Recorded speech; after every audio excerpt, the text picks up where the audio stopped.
Yes. cheese, butter. Yeah.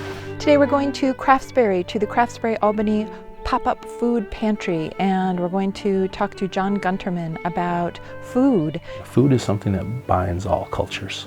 It's not just we need it to survive physically, but we need it to survive emotionally. I think that's our bond with each other.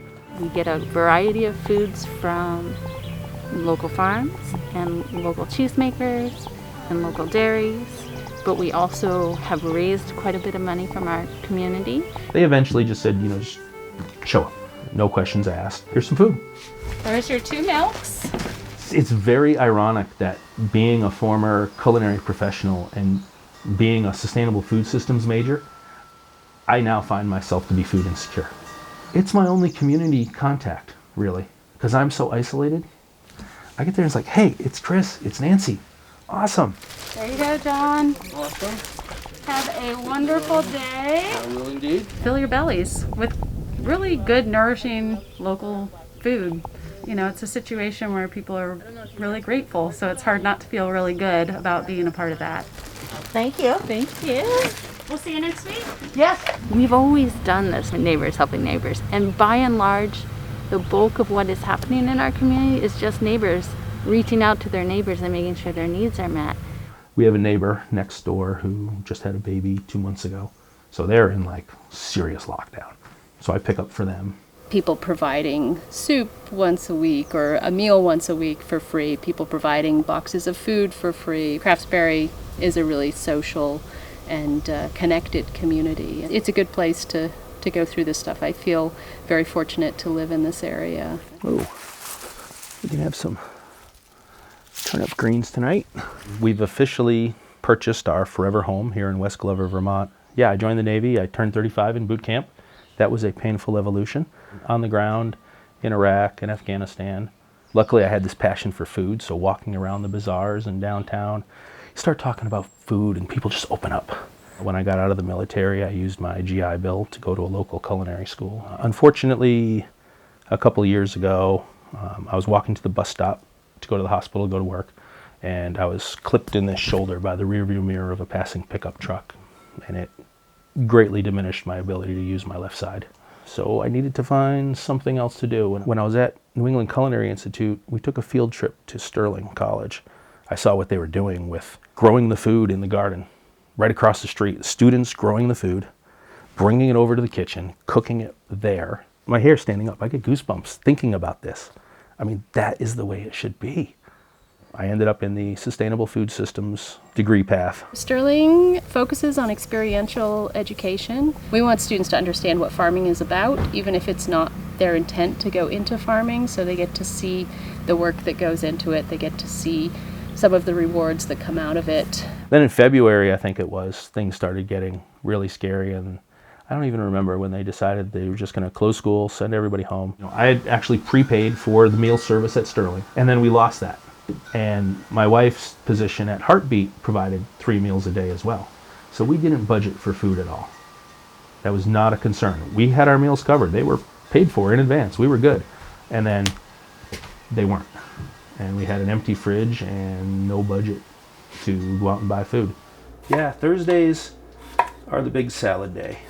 Due to COVID and some special program to get emergency food out, they increased the monthly level for everybody receiving SNAP or EBT benefits to the maximum amount. So I contacted Pete's Greens and I said, hey, are you guys equipped to take EBT for a CSA share?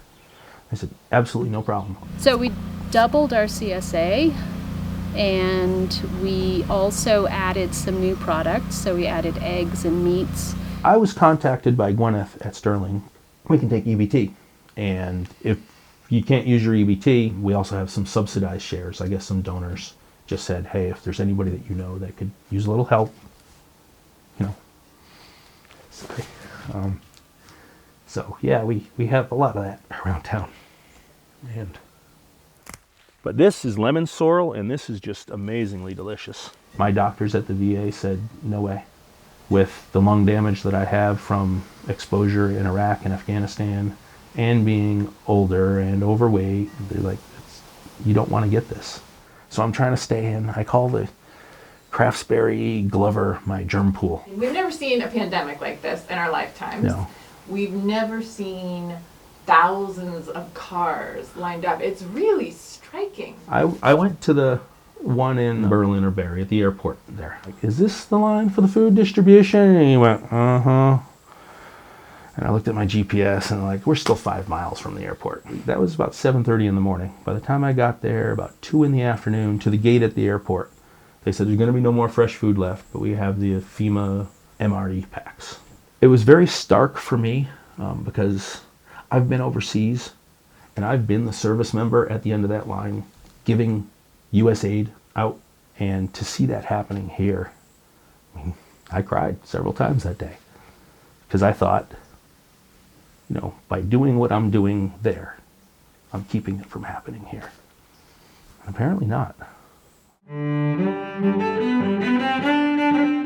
Everybody realizes that we don't have anybody but each other. I'm very lucky to have this real tight community around me that's accepted me. I think we've always sort of focused on food security and providing our own food, and suddenly everything that I've done with my entire life seemed really important to people, and I was like, I told you it was important. Right now we're doing good. Gardens are coming in. I'm worried about the fall, this giant slinky effect with supply and demand in the supply chain. Hopefully it's going to settle out pretty soon, but we're going to feel these effects for a while. And now with these resurges, we're going to see more shutdowns again. And you can live off beans and rice if you had to. But tell me why you decided to share your story. I'm in school studying sustainable food systems. I'm a culinary professional. It would be entirely hypocritical of me not to share what I've learned through my own experiences and get the word out to people that there is help out there. There's people that they have the food, they have the good nutrition. Utilize the resources that are available to you. If you or your family is in need, please reach out. There's lots of resources and lots of food, lots of people wanting to help. Take care, everybody. Hope you eat well. Folks have been stopping by because of all the construction. Apparently I've become the talk of the town. Everybody's like, have you seen the porch that's going on that place? Apparently, you know, news travels fast in a small town. It's very Vermont right there. So I've been checked out by the locals, and I think I've been pretty much accepted.